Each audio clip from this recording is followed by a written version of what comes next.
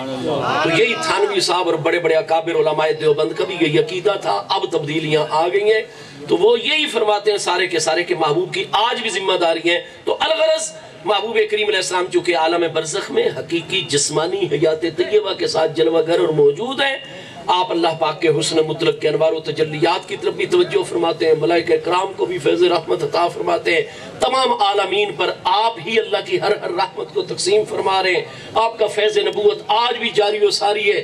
تو محبوب کریم علیہ السلام ہر ایک اپنی ذمہ داری کو فرمایا محبوب علیہ السلام سے جو بے پناہ محبت کرنے والے آپ کے امتی ہیں جب عالم دنیا میں ان کا وصال ہوتا ہے تو علامہ تھانوی صاحب فرماتے ہیں دلائل اس بات پر ہیں کہ آپ جس امتی سے محبت فرمائیں جب وہ دنیا میں فوت ہوتا ہے تو محبوب علیہ السلام روحانی طور پر اس کے جنازے میں بھی شرکت فرمائیں۔ یہ بات امام جلال الدین سیوطی نے بھی الحاوی للفتاوی میں لکھی ہوئی ہے۔ ٹھیک ہے جی، تو بھائی یہ چیزیں آپ پڑھیں کتابوں میں۔ دلائل کی کیا بخاری شریف دوسری جلد صفحہ 1035 کتاب التعبیر میں سیدنا ابو ہریرہ رضی اللہ عنہ سے حدیث موجود نہیں، یہی بخاری مسلم میں صفحہ 385 پہلی جلد پر ہے، بخاری کی دوسری جلد میں محبوب علیہ السلام فرماتے ہیں من رآنی فی المنام فسیرانی فی الیقظۃ، جس نے خواب میں میرا دیدار کیا فسیرانی فی الیقظۃ، بڑی جلدی جاگتے ہوئے بھی میرا دیدار کرے گا۔ تو محبوب علیہ السلام کو جسم مثالی دیا جائے یا روح مقدسہ خود تجسد اختیار کرے، امتی جاگ رہا ہوگا اور محبوب علیہ السلام کا جاگتے ہوئے دیدار کر رہا ہوگا، جہاں بھی وہ ہوگا محبوب کی جلوہ گری ہوگا۔ تو الغرض پھر کبھی کوئی موقع ہوگا تو حیات برزخی اور ان ساری چیزوں پر دلائل کی روشنی میں گفتگو ہو جائے گی۔ تو زندہ ہے واللہ، تو زندہ ہے واللہ، میرے چشم عالم سے چھپ جانے والے۔ مجھے علامہ سید احمد چتروڑ گڑھی صاحب نے 33 چک میں فرمایا تھا کہ میرے پاس 400 حدیثیں ہیں جن میں نبی علیہ السلام کے وصال اقدس کا ذکر ہے۔ میں نے کہا قبلہ ان حدیث سبحان اللہ پڑھی جائے، اگر بندہ صحیح عقیدہ با ادب مسلمان ہو تو اس کو پڑھنے کا بڑا ثواب ملتا ہے۔ ٹھیک ہے، وہ آپ ہمیں سنا لیں، ہم سنتے جائیں گے، ہمارے آقا کا فرمان ہے، ٹھیک ہے، سر آنکھوں پر۔ لیکن اختلاف تو اس مسئلے میں ہے ہی نہیں۔ ہم تو محبوب علیہ السلام کا وصال اقدس برحق مانتے ہیں، وفات شریف برحق مانتے ہیں۔ اختلاف اس مسئلے میں نہیں، اختلاف پہلے نہیں تھا، اب آپ لوگوں نے شروع کر دیا جی قبر انور میں حیات جسمانی نہیں ہے۔ میں نے کہا آپ 400 حدیثیں کہہ رہے ہیں، میں آپ کو 399 حدیثیں قیامت تک معاف کرتا ہوں، کوئی ایک قیامت تک ایسی صحیح السند حدیث لائیے جس میں محبوب نے فرمایا ہو کہ وصال اقدس کے بعد قبر انور میں مجھے جسمانی حقیقی حیات نہیں ہوگی۔ ایک حدیث اس پر آپ پیش کر دیں، 399 حدیث۔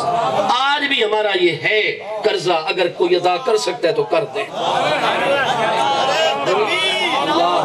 ارے رسالت، ارے خلافت، حق جاری، ارے حیدری، حق علماء اہل سنت۔ بھئی ہمارے پیارے آقا کریم علیہ السلام پر آج بھی عالم برزخ میں ذمہ داریاں موجود ہیں جن کو محبوب علیہ السلام ادا فرما رہے ہیں۔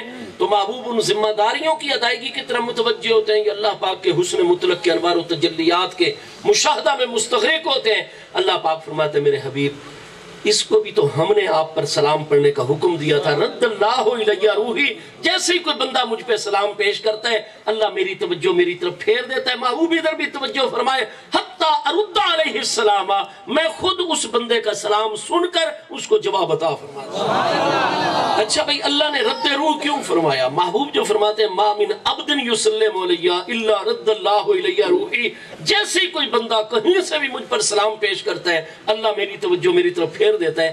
اللہ نے کیوں توجہ نبی علیہ السلام کی جانب پھیری؟ اللہ نے اس لیے توجہ پھیری نا کہ محبوب خود اس کا سلام سنے بھی صحیح اور اس کے الفاظ کے مطابق، اس کی شخصیت کے مطابق اس کو جواب، اس کی محبت عقیدت کے مطابق اس کو جواب عطا فرمائے۔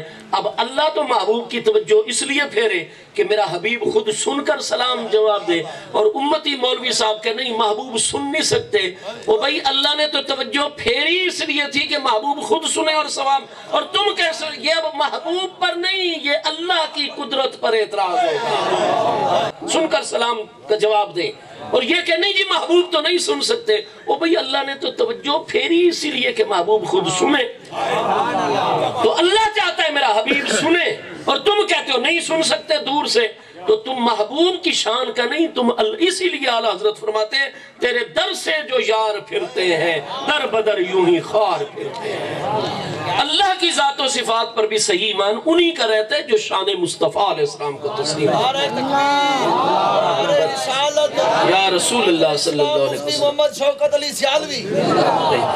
تو الغرض ہمارے کریم آقا علیہ السلام آپ کی بارگاہ میں سلام کا نذرانہ پیش کیا جائے تو محبوب کریم علیہ السلام کی ذات ببرکات سنتے بھی ہے، جواب بھی عطا فرماتے ہیں۔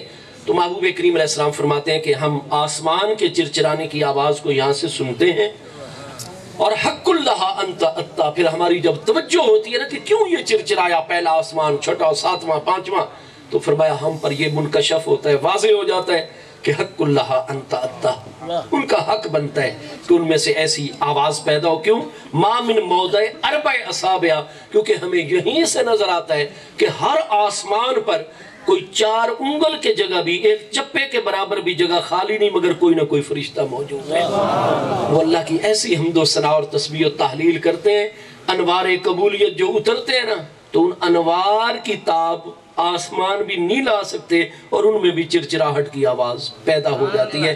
اب اتنا دور سے محبوب سنتے بھی ہیں، اور دوسرا فرمائے جب ہم توجہ فرماتے ہیں تو نظر آتا ہے کہ حق بنتا ہے کہ یہ چرچرائیں، کیونکہ ما من موضع اربع اصابع، 4 انگل کے برابر بھی کوئی جگہ کسی خالی نہیں ہے کسی آسمان پر۔ پتہ چلا زمین پر جلوہ گر ہو کے محبوب توجہ فرمائے تو 7 آسمانوں کے ہر 4 انگل اور چپے چپے پر نگاہ مصطفیٰ علیہ السلام کا۔ ہمیں یہ فرشتے نظر آتے ہیں،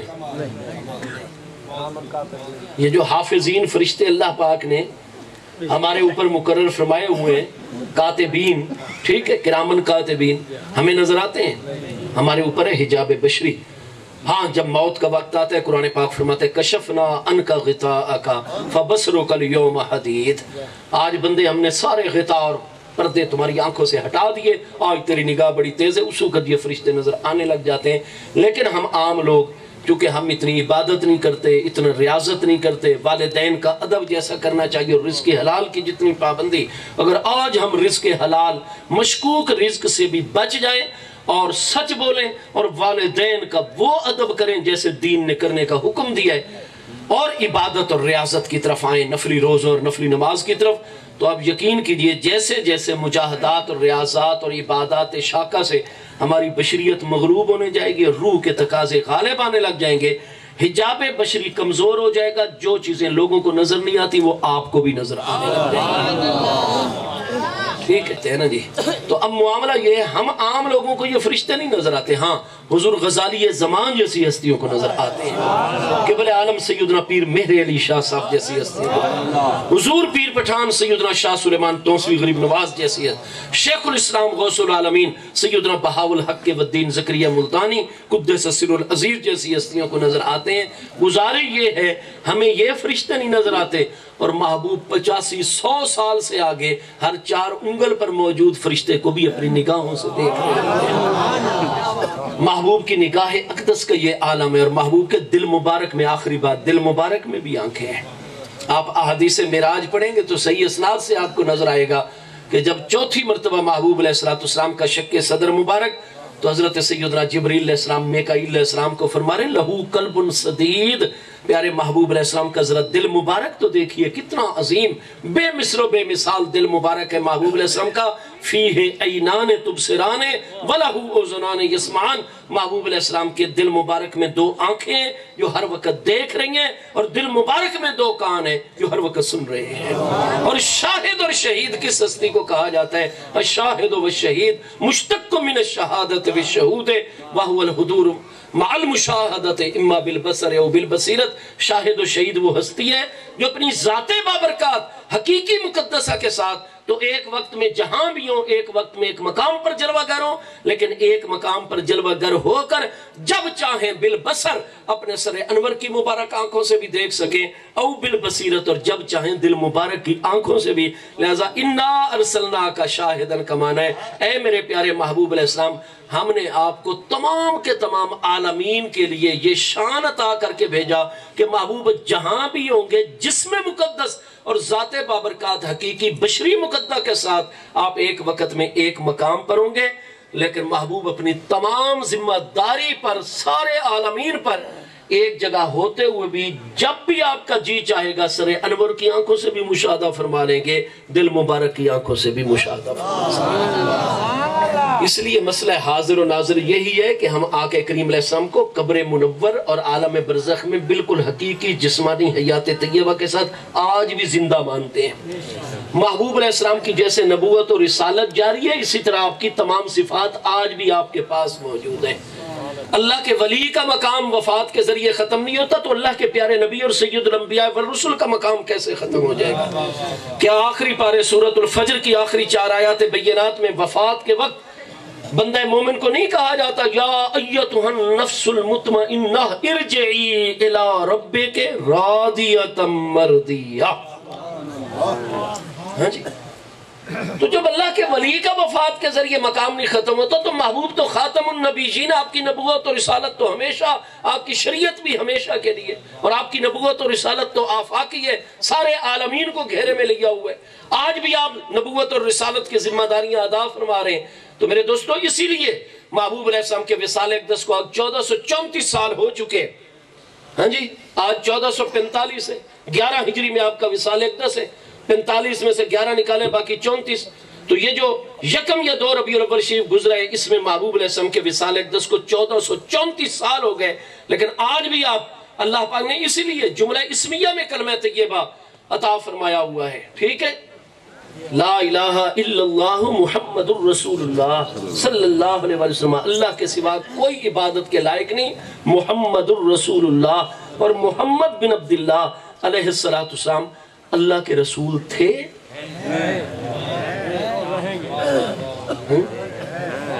کوئی ترجمہ کرتا ہے اللہ کے رسول تھے؟ اچھا بھئی، جنرل ضیاء الحق صدر پاکستان ہیں، کیوں؟ گزر گئے، فوت ہو چکے ہیں، کب؟ 17 اگست 1988 بہاولپور کے قریب بستی نور کمال میں حادثہ ہو گیا فضائی، لال کمال، ٹھیک ہے، جزاکم لال کمال پہ۔ اب گزارے یہ جو بندہ 17 اگست 1988 میں فوت ہو، اس کے لیے تو آپ کہتے ہیں کہ وہ تھے، اور محبوب علیہ السلام کے وصال اقدس کو تو 1434 سال، لیکن آپ کہہ رہے ہیں کہ اللہ کے رسول ہیں۔ ایک تو یہ کہ قرآن پاک میں بھی 26 میں پارے سورہ الفتح کی آیت نمبر 29 میں یہی ترکیب ہے، محمد الرسول اللہ والذین معہ اشداء علی الکفار رحماء۔ بھئی لفظ محمد علیہ صاحب السلام یہاں مبتدا ہے، رسول اللہ مضاف مضاف خبر ہے، مبتدا اور خبر سے جملہ اسمیہ ہے۔ جملہ اسمیہ بالخصوص جب معدول عن الفعلیت ہو تو وہ دوام پر دلالت کرتا ہے، ثبوت ہمیشگی پر دلالت کرتا ہے، اسی لیے اس کا ترجمہ یہی ہے کہ محمد اللہ کے رسول ہیں، ٹھیک ہے؟ تو اگر محبوب علیہ السلام کی نبوت اور رسالت شریعت جاری نہیں ہے تو کیوں ہمیں ایسا کلمہ عطا فرمایا گیا ہے؟ دنیا کی جس زبان میں کنورٹ کر دیا جائے، ٹرانسلیٹ کر دیا جائے، ترجمہ کر دیا جائے، ہمیشہ یہی ہوگا کہ مصطفیٰ کریم علیہ السلام اللہ کے رسول ہے۔ آج بھی آپ کی رسالت جاری و ساری ہے، قائم۔ تو رسالت تب جاری ہوگی، رسالت تو ہے صفت، اب موصوف ہو ہی نہ تو صفت کا وجود موصوف کے بغیر کیسے ہو سکتا ہے؟ فیضان موجود اور فیض والا نہ ہو، دن ہو اور سورج موجود نہ ہو، ہاں جی، تو یہ کس طریقے سے ہو سکتا ہے؟ تو بالکل اسی طریقے سے محبوب علیہ السلام کی ذات بابرکات بھی جلوہ گر ہے، لیکن ہمارا عقیدہ ہے کہ ہر جگہ آپ حقیقی اپنی بشری ذات مقدسہ کے ساتھ ہر جگہ جلوہ گر نہیں ہوتے۔ ہمارے آقا جس عالم میں جہاں بھی جلوہ گر ہوں، حقیقی ذات بابرکات مقدسہ کے ساتھ ایک وقت میں ایک مقام پر ہوتے ہیں، لیکن محبوب کا علم، آپ کا رسالت کا رابطہ باطنی، اور محبوب کے دل مبارک کی توجہ اور محبوب کے سر انور کی آنکھوں کی توجہ سارے عالمین پر کام کرتی ہے، جہاں بھی چاہتے ہیں محبوب توجہ فرمائے۔ نعرہ تکبیر، اللہ اکبر، نعرہ رسالت، یا رسول اللہ صلی اللہ علیہ نعرہ حیدری، نعرہ تحقیق، حق چاہیے۔ علماء اہل سنت، مولانا شوکت شیخی، اللہ ہم سب کی بخشش فرمائے، آپ سب کو سلامت رکھے۔ یہ شعر میری موجودگی میں پڑھا گیا تھا کہ رب تعالی نے یہ فرمایا کہ بھئی میرا جواب تو تو ہے، تیرا جواب نہیں۔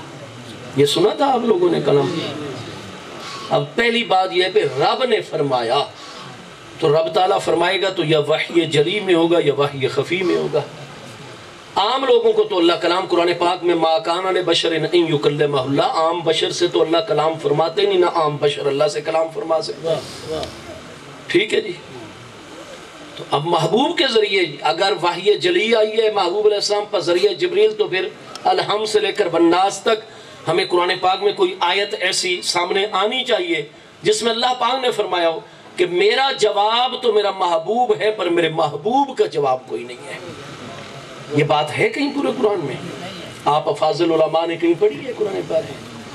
پھر وحی خفی محبوب علیہ السلام کے ذریعے ہم تک پہنچتی ہے، حدیث قدسی کے ذریعے یا محبوب علیہ السلام کے فرمان کے ذریعے. تو کس حدیث پاک کا یہ مضمون ہے کہ محبوب نے فرمایا ہو کہ اللہ تعالیٰ فرماتا ہے کہ میرا جواب تو میرے مصطفیٰ علیہ السلام ہے لیکن میرے محبوب کا جواب کوئی نہیں ہے. اب نہیں ہے. جب ہم کہتے ہیں نا بھی میرا جواب یہ ہے یا فلاں کا جواب یہ، ہم اردو میں سرائکی پنجابی اپنے علاقوں کی زبان میں جواب کس معنی میں استعمال کرتے ہیں؟ یہ لفظ کہتے ہیں بھی یہ ہمارے آگے استاد صاحب یہ علم صرف کے امام ہیں، اگر ان کا جواب ہے کوئی دنیا میں تو لے کر آؤ. مطلب ہوتا ہے ان کا ہم پلہ اور ان کے برابر کوئی چوٹ کا ہے تو لے کر آؤ. تو اللہ یہ پہلے تو اللہ نے یہ بات فرمائی نہیں. ہاں اللہ تو اس کے برعکس فرماتا ہے کہ لم یکن لہ کفوا احد، ہرگز کوئی ایک بھی اللہ کا کفو نہیں ہے، کیونکہ ما سوی اللہ خلق، اللہ کریم کی ذات و صفات کے علاوہ سب کوئی مخلوق ہے. ہم محبوب علیہ السلام کو بھی خالق نہیں مانتے، اللہ کی مخلوق مانتے ہیں. کسی ایک معاملے میں بھی ہم محبوب علیہ السلام کو اللہ کے برابر نہیں مانتے ہیں. اللہ الصمد، اللہ بے نیاز ہے. ہمارے محبوب بھی اللہ کی بارگاہ کے محتاج ہیں. محبوب کے بھی جتنے مقامات ہیں وہ سب اللہ پاک نے عطا فرمائے ہیں. تو لم یکن لہ کفوا احد، لم یکن یہ فعل ناقص سے متضمن بمعنی نفی ہے. لم آیا کھڑا ہے جازمہ، تو اسم اور فعل جملہ اسمیہ پر فعل ناقص آتا ہے نا. کانا زید قائما، اسم اس کا مرفوع ہوتا ہے، خبر منصوب. تو یہاں احد اس لیے مرفوع ہے چونکہ لم یکن فعل ناقص کا اسم ہے. کفوا پر دو زبر نصب کی علامت اس لیے کیونکہ وہ خبر ہے. لیکن آپ دیکھ رہے ہیں کہ جملہ اسمیہ میں مبتدا پہلے ہوتے ہیں خبر بعد میں، لیکن یہاں احد جو اسم ہے لم یکن کا وہ بعد میں چلا گیا. کفوا خبر مقدم ہو گئی ہے. ہونا تو یوں چاہیے تھا نحوی اعتبار سے لم یکن احد کفوا لہ، لیکن کفوا پہلے مقدم کو مؤخر کسر اور حصر کا فائدہ. اللہ پاک فرماتا ہے کائنات خلق کے حوالے سے کبھی سوچنا بھی تھا، کبھی سوچنا بھی نہ کہ میری مخلوقات میں سے کوئی ایک ہستی بھی میرے کفو ہم پلہ برابر ہو سکے. نہیں، سب میری مخلوق ہے، اللہ کی برابری کوئی نہیں کر سکتا. تو یہاں اللہ کا جواب یہ جی اللہ کے ہم پلہ ہیں اور اللہ کی چوٹ ہے. یہ غالیوں کے عقیدے ہیں. ہم اہل سنت تو معتدل ہیں الحمدللہ، حق کی حق کے اوپر گامزن رہنے والے. ہم ہر غلوب سے پاک ہیں. اللہ پاک کا کوئی جواب نہیں ہے، اللہ کی برابری کوئی نہیں کر سکتا. لم یکن لہ کفوا احد، آپ صریح قرآن کے خلاف جا رہے ہیں. ہاں جی، تو ہمارا یہ ہرگز عقیدہ نہیں. یہ جس شاعر نے لکھا وہ قیامت کے دن بھی جواب دے، اگر یہاں امت مسلمہ کو بھی جواب دے، اللہ اس کے محبوب کو بھی جواب دے. اور پھر آپ غور و فکر کیے بغیر ایسے ایسے کلام پڑھنے لگ جاتے ہیں. اور ادھر آگے ہماری سنی عوام کو قصور آپ لوگوں کا نہیں ہے، قصور ہمارے انفاضلین کا ہے، منتظمین کا ہے. یہ آپ کو 4 گھنٹے کا پروگرام ہونا جی، 3.5 گھنٹے نعتیں سناتے ہیں اور آدھا گھنٹہ بھی بامشکل، پھر وہ بیان سمجھ ہی نہیں آتا ہمارے سنیوں کو. دیوبندی اپنے عالم کی بات کو پورا سمجھتے ہیں، شیعہ پورا سمجھتے ہیں، وہابی پورا نہیں سمجھ آتی تو سنی کو سمجھ نہیں آتی. اب ظاہر ہے میں بھی اتنا تھکا ہوا تھا. وہ تو ذکر محبوب میں برکت ایسی ہے کہ بندہ، ورنہ آپ لوگ بھی تھک گئے، بیان کرنے والا بھی تھکا، اس کو آؤ جی ہوں استاد جی نو لے آؤ. جاگتے جاگتے ہمارے نعت، چلو بیٹھے بھائی نعت شریف ایک ہونی چاہیے، لیکن عالم نے بھی تو کتاب و سنت کی روشنی میں محبوب کوئی ہمارے عقیدے ٹھیک ہو، کوئی عمل کی اصلاح ہو، کوئی ہم آگے بڑھ سکیں، کوئی ہمیں اچھائی برائی کا پتہ چل جائے تمیز. تو ذرا یہ مختصر پروگرام کیا کریں. اس میں یہ نہیں کہ مجھے بلایا کریں، مطلب کسی بھی عالم دین کو بلائیں، لیکن ٹائم پر ایک نعت شریف پڑھائیں. بیان اگر زیادہ آپ کے پاس وقت اور عوام کی ڈیمانڈ ہوتی ہے، نہیں جی ہم ذرا 2-4 گھنٹے، سارا سال ہم نے دنیا کا کام کیا، محبوب کا ذکر ہم 5 گھنٹے کریں گے، آپ 3 بیانات گھنٹے کے رکھوا لیں، کیونکہ اس سے علم آگے جائے گا، لوگوں کی تعلیم ہوگی، تربیت ہوگی. نعت شریف ایک بھی کافی ہے. محبوب زیادہ نعتیں پڑھتے تھے مسجد نبی شریف میں، یہ خطبہ ارشاد کرتے تھے. خلفائے راشدین نعتیں اور اشعار زیادہ سنتے تھے، یہ خطبے زیادہ ارشاد. تو ہمیں انہی بارگاہوں کی پیروی کا حکم ہے نا، دین کا جو معاملہ ہے. تو قوالوں سے ہماری جان چھوٹی نہیں تھی، ہم نے ایک اور چیز اپنے اور اب یہ نگابت والی پھر میرے بھائی زیادہ ناراض ہو جاتے اور میں اتنی ناراضگی کا متحمل نہیں ہو سکتا۔ بھائی گزارے یہ کہ وہ بالکل غلط عقیدے کے بالکل غلط کہہ رہے تھے کہ میرا جواب تو ہے تیرا جواب نہیں، تو محبوب علیہ السلام کو اللہ کے مقابلے میں کھڑا کر دیا، اور اللہ کا تو جواب ہے پر محبوب کے برابر کوئی نہیں۔ بھائی عالم خلق میں محبوب کا کوئی جواب نہیں، مخلوقات میں سے کوئی نہیں، لیکن یہ تکابر اور یہ بالکل محبوب کو اللہ کے برابر لا کھڑا کرنا یہ ہمارا عقیدہ نہیں ہے، یہ انتہائی غلو ہے، اور ایسا کلام پڑھنا بھی حرام ہے، گناہ کبیرہ ہے، سننا بھی حرام۔ اور جنہوں نے واہ واہ کیا تھا اور پیسے پھینکے تھے وہ صدق دل سے توبہ کر لے اور آئندہ ذرا خیال کیا جائے۔ اور ہمارے نعت حسان سٹیج کی طرف جانے لگے، فرمایا ٹھہریے حسان، ادھر ہیں آگے قریش اور میرا نسب بھی قریش میں ہے، میں بھی ہاشمی ہوں قریشی، امی جان کی جانب سے میں زہری ہوں، ابا جان کی جانب سے ہاشمی ہوں، میری امی جان بنی زہرہ میں، میرے ابا جان بنی ہاشم کے فرد ہیں، اور میرا نسب ادھر ملتا ہے۔ تو سب سے بڑے علم الانساب کے ماہر ہیں میرے پیارے حضرت امام الواصلین سیدنا صدیق اکبر رضی اللہ عنہ۔ حضرت صدیق کو ساتھ کھڑا کیجئے کیونکہ وہ عالم و عارف ہے، تو جو کافر میرے خلاف شعر پڑھے حجب کرے معاذ اللہ۔ حضرت ابو بکر آپ کو نثر کے اندر عبارت میں اس کا جواب سمجھائیں گے، آپ فوراً شعر کے اندر اس کو ڈال کر بیان کر دیں۔ اگر حضرت حسان بخاری کی حدیث مسلم کی حدیث کے مطابق حضرت حسان جیسی ہستی کے ساتھ شعر پڑھنے کے لیے حضرت صدیق کو کھڑا کیا جاتا ہے، تو آج کل ہمارا نعت گو شاعر یا نعت خان کیوں نہیں عالم سے اصلاح لیتا اور کیوں نہیں عالم دین سے مشورہ کرتا، یا خود پھر کتاب و سنت کا عالم۔ کالی مہندی لگانے کا شرعی حکم، بھئی کالا خطاب مہندی یعنی بالوں کو سیاہ کرنا، یہ اختلافی مسئلہ ہے، دور اہل بیت اطہار اور دور صحابہ کرام سے اختلافی آ رہا ہے، اور اختلاف علماء سے نکل آنا یہ مستحب ہوتا ہے۔ اس لیے اگر آپ اپنے سر کے بال جب سفید ہو جائے، داڑھی مبارک کے بال سفید، اگر آپ اس پر زرد رنگ لگائیں، پیلا رنگ، سرخ لگائیں، تو اس میں تو اختلاف ہی نہیں ہے۔ لیکن اگر وہ رنگ آپ نہیں لگانا چاہتے تو پھر آپ اگر اپنے بالوں کو سفید ہی رکھیں تو یہ پھر ٹھیک ہے، کیونکہ کالا رنگ لگانا اس میں ہے اختلاف۔ اب چونکہ اس میں دور اہل بیت اطہار دور صحابہ کرام سے اختلاف آ رہا ہے، تو ایک جماعت ہر دور میں پیارے اہل بیت اطہار میں سے، پیارے صحابہ کرام میں سے، پیارے تابعین، تبع تابعین، ان کے اتباع، اعلیٰ حضرت فاضل بریلوی قدس سر العزیز تک ایک جماعت آ رہی ہے جو سیاہ خضاب، کالی مہندی سر، مونچھوں، داڑھی کے بالوں پر لگانے کو حرام اور گناہ کبیرہ قرار دیتے ہیں۔ اور بالمقابل متوازی دوسری جماعت پیارے اہل بیت اطہار، پیارے صحابہ کرام، تابعین، اتباع تابعین، اور آج تک آ رہی ہے ہم اہل سنت کے اندر، جو دلائل قائم کر کے بتاتے ہیں کہ کالا کلر کر دینا بالوں کو خضاب یا مہندی کے ذریعے یہ جائز ہے شرعی طور پر۔ تو اگر آپ اختلاف سے نکل آئے تو بہت اچھی بات ہے، مستحب ہے علماء اور ائمہ کے اختلاف میں سے باہر آ جانا۔ لیکن اگر کوئی مسلمان سیاہ خضاب یا کالی مہندی سر یا داڑھی یا مونچھوں کے بال پر لگاتا ہے تو چونکہ مسئلہ اختلافی ہے، قرون اولیٰ سے ذرہ برابر بھی گناہگار نہیں ہوتا، اور سیاہ خضاب لگانا بھی جائز ہے۔ اس پر بھی احادیث صحیحہ موجود ہیں، اس پر بھی دلائل موجود ہیں۔ امیر المومنین امام حسن مجتبیٰ سخت سیاہ خضاب لگاتے تھے، امام حسین شہید کربلا رضی اللہ سخت سیاہ خضاب۔ ہماری عدم رفع یدین حدیث کے جو راوی صحابی سیدنا جابر بن سمرہ رضی اللہ عنہ سخت قسم کا سیاہ خضاب لگاتے تھے۔ اور اگر آپ فتح الباری شرح صحیح بخاری، طبقات ابن سعد، یہ احادیث، اسماء الرجال، سیرت طیبہ کی کتابیں پڑھیں گے تو بڑے بڑے اکابر صحابہ کرام، اہل بیت اطہار، تابعین، امام محمد بن مسلم ابن شہاب زہری سخت سیاہ خضاب لگاتے تھے۔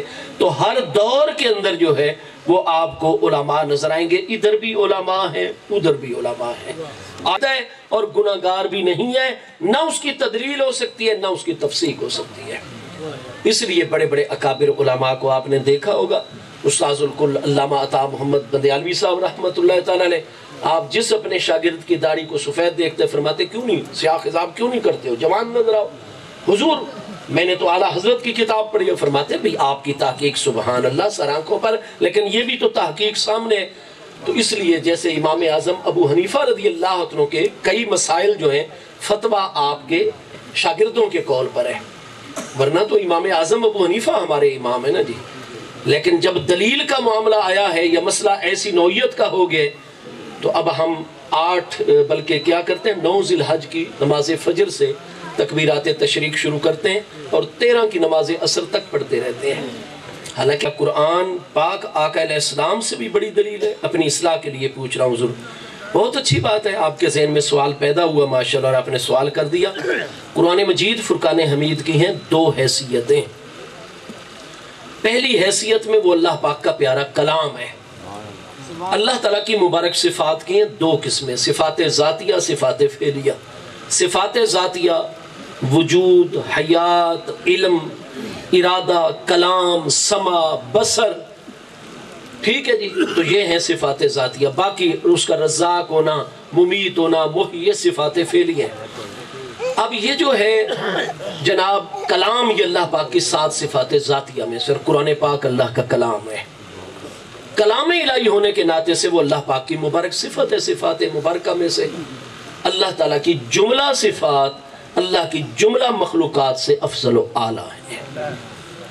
تو جب ہم قرآن سے مراد اللہ کا کلام اور اللہ کی صفت قدیم لیتے ہیں تو وہ اللہ کی مبارک صفت ہے، اور ہمارے پیارے آقا کریم علیہ السلام آپ اللہ پاک کی پیاری مخلوق ہے، اور مخلوقات الہی سے جملہ صفات الہی افضل و اعلیٰ ہے، وہ قدیم ہے، مخلوقات حادث ہیں۔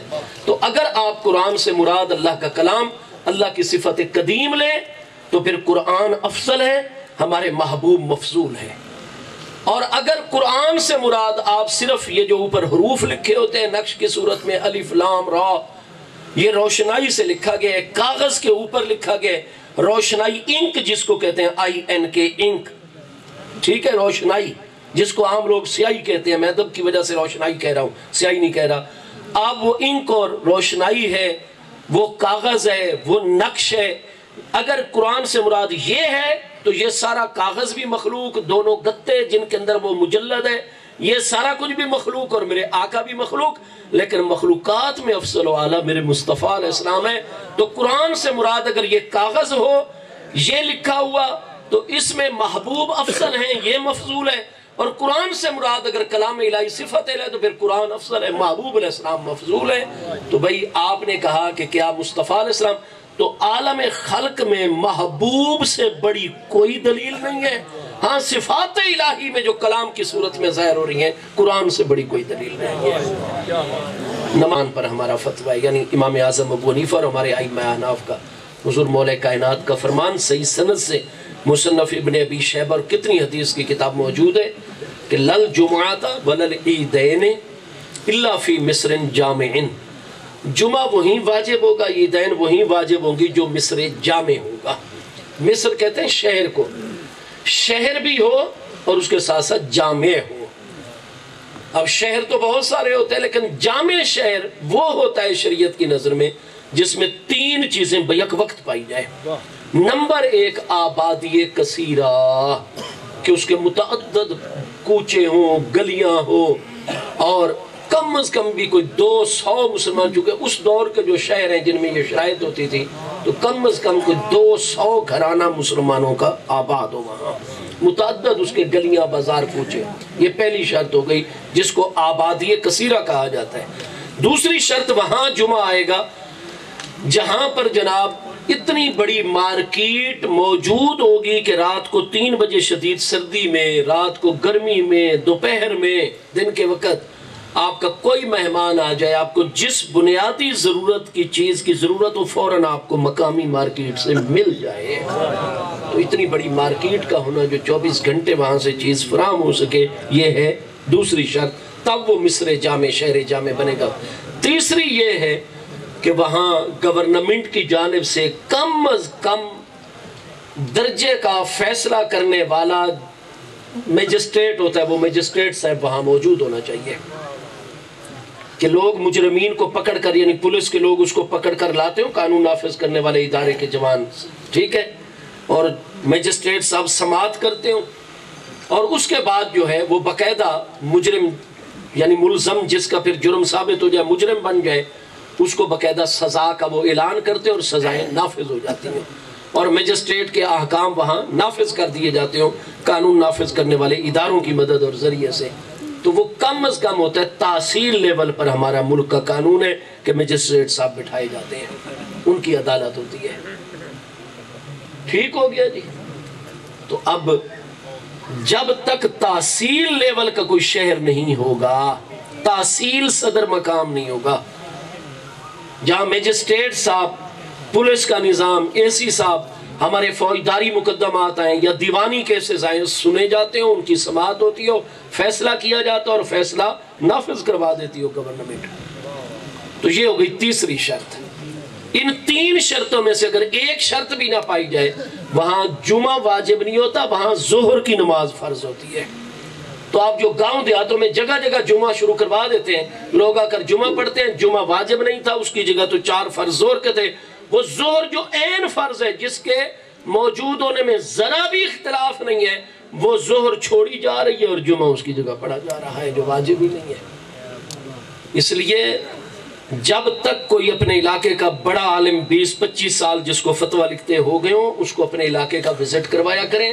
اگر شرائط مصر جامع کی ہوں گی تو پھر ٹھیک ہے ورنہ حضور مولا کائنات کا یہی فتویٰ ہے سیدنا عبداللہ ابن مسعود کا یہی فتویٰ ہے امام اعظم ابو حنیفہ رضی اللہ عنہ کا یہی فتویٰ ہے.